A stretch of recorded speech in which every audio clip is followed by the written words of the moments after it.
Bienvenue dans la chronique d'une infirmière consciente. Ici, je ne raconte pas des histoires. Je partage des fragments de vie qui parfois nous parlent un peu de nous-mêmes. Il y a des rencontres qui continuent de nous habiter bien après avoir refermé la porte. Parmi elles, je pense souvent à cet homme.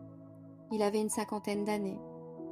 Lorsque je suis rentrée dans sa vie, ce n'est pas sa maladie qui m'a marquée en premier. C'était sa retenue. Il parlait peu de lui, comme si chaque émotion devait rester à sa place, comme si montrer une faille risquait de faire s'effondrer quelque chose. Au fil des jours, j'ai compris qu'il avait appris à vivre ainsi, à contenir, à maîtriser, à protéger. Puis le temps a fait son œuvre. Pas le temps des horloges, le temps qui parfois oblige à regarder sa vie autrement. Alors, presque imperceptiblement, quelque chose s'est déplacé. Je l'ai vu se rapprocher de ses enfants. Je l'ai vu poser un regard différent sur ce qu'il aimait.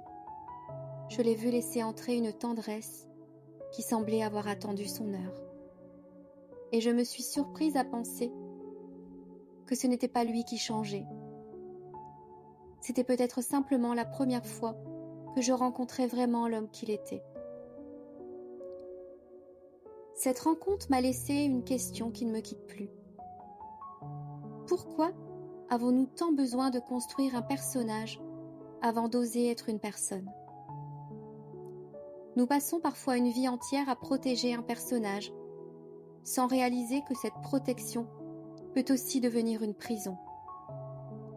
À force de porter un masque, ce n'est pas seulement les autres que l'on convainc, c'est parfois soi-même.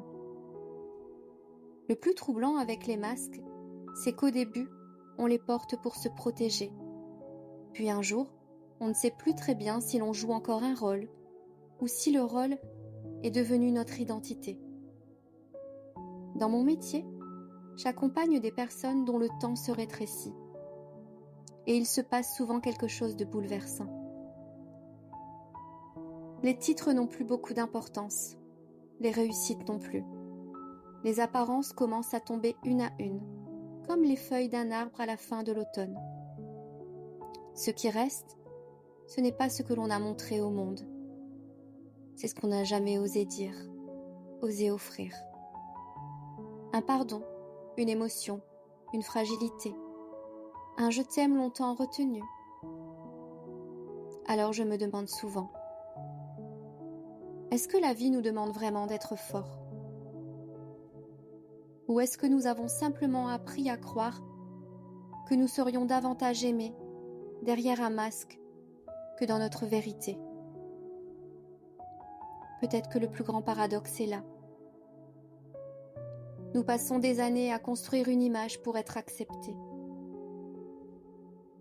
Alors que ceux qui nous aiment vraiment n'attendent souvent qu'une seule chose. Rencontrer enfin la personne derrière le personnage. Depuis cette rencontre, je n'ai plus tout à fait le même regard. Quand je croise quelqu'un qui semble tout maîtriser, je ne me demande plus que montre-t-il. Je me demande plutôt qu'est-ce qu'il protège. Et parfois, je me demande aussi ce que moi je protège encore. Et vous ? Si tous les rôles que vous jouez disparaissaient un instant, qui resterait-il ? Merci d'avoir été là.